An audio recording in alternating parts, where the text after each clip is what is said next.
कोटली महमद कबीर खां ख़बर शामिल कयूं पिया। अज़हर बुयो जी रिपोर्ट मुताबिक़ सांगड़ वासी जोड़ो प्यार जो परिणो करे छॾियो।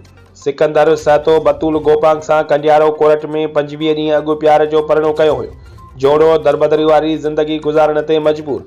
जॾहिं त जोड़ो कोटली कबीर पहुची मीडिया वारनि खे ॿुधायो त असां कोर्ट सगोरीअ में प्यार जो परिणो कयो आहे, जंहिं ते बतूल गोपांग जा माइट असांजे जान जा वेरी बणिजी विया आहिनि। असां दरबदरी वारी ज़िंदगी गुज़ारियूं पिया।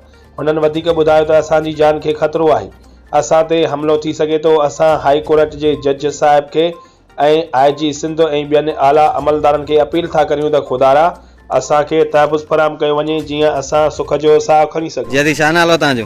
बतूल। अदा तव्हांजो? सिकंदर। छा मसलो आहे?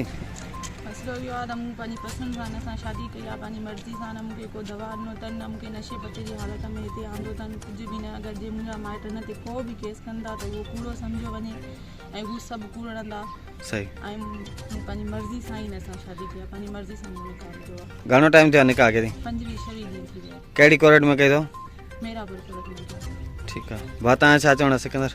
जी मुझे इहो ई चवणु आहे त हीअ जेको बि चई रही आहे सही चई रही आहे। मूंखे कुझु बि थियो नुक़सानु या मुंहिंजो जानी नुक़सानु थियो उन जा माइट ज़िम्मेवार आहिनि। ठीकु।